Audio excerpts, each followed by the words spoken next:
প্রেমিকার করা ধর্ষণ মামলায় টিকটকার প্রিন্স মামুন গ্রেফতারের খবর সহ দেশ বিদেশে ঘটে যাওয়া দিনের আলোচিত সংবাদ নিয়ে বার্তা 24 এর বিশেষ আয়োজন সংবাদ প্রহরে স্বাগতম। সঙ্গে আছি আমি খন্দকার আসিফুজ্জামান।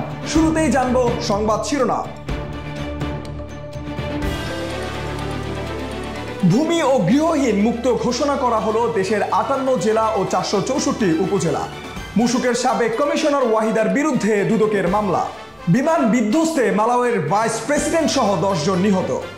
জাতিসংঘের নিরাপত্তা পরিষদের যুদ্ধবিরতির প্রস্তাব গ্রহণ করেছে ফিলিস্তিনের স্বাধীনতাকামী সংগঠন হামাস।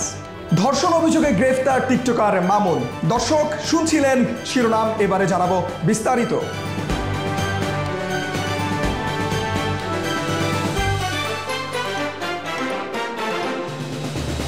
আশ্রয় প্রকল্পের অধীনে পঞ্চম পর্যায়ে দ্বিতীয় ধাপে দেশের 18,566টি গৃহ ও ভূমিহীন পরিবারকে জমিসহ ঘর হস্তান্তর করেছেন প্রধানমন্ত্রী শেখ হাসিনা।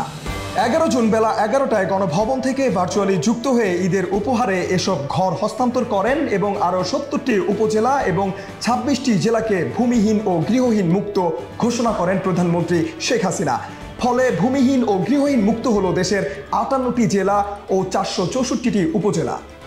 নিজের ক্ষমতার অপব্যবহার করে রাষ্ট্রের 152 কোটি টাকা ক্ষতি সাধন করে আত্মসাতের অভিযোগে মুশুকের সাবেক কমিশনার ওয়াহিদা রহমান চৌধুরীর বিরুদ্ধে মামলা করেছে দুর্নীতি দমন কমিশন। মঙ্গলবার 11 জুন দুদকের সমন্বিত জেলা কার্যালয়ে ঢাকা একে দুদকের সহকারী পরিচালক মোহাম্মদ শাহ আলম শেখ বাদী হয়ে মামলাটি দায়ের করেন। বিমান বিধ্বস্ত হয়ে পূর্ব আফ্রিকার দেশ মালাউইয়ের ভাইস প্রেসিডেন্ট সাউলেস চিলিমা নিহত হয়েছেন। এছাড়াও প্রাণ হারিয়েছে বিমানটিতে থাকা আরও 9 জন। মঙ্গলবার 11 জুন দেশটির সরকার এক বিবৃতিতে বিষয়টি নিশ্চিত করেছে। এদিকে ভাইস প্রেসিডেন্ট ও তার সহযোগীদের মৃত্যুতে দেশজুড়ে শোক ঘোষণা করা হয়েছে। এর আগে চিলিমাকে বহনকারী বিমানটি নিখোঁজ হওয়ার খবর পাওয়া যায়। নিরাপত্তা পরিষদের যুদ্ধবিরতির প্রস্তাব গ্রহণ করেছে ফিলিস্তিনের স্বাধীনতাকামী সংগঠন হামাস। যুদ্ধবিরতি প্রস্তাব নিয়ে এই মুহূর্তে তারা বিস্তারিত আলোচনার জন্য প্রস্তুত রয়েছে বলেও জানিয়েছে সংগঠনটি। এর আগে ফিলিস্তিনের অবরুদ্ধ গাজার যুদ্ধবিরতির জন্য যুক্তরাষ্ট্রের প্রস্তাবিত যুদ্ধবিরতি পরিকল্পনার প্রতি 10 জুন সমর্থন জানিয়েছিল জাতিসংঘ নিরাপত্তা পরিষদ।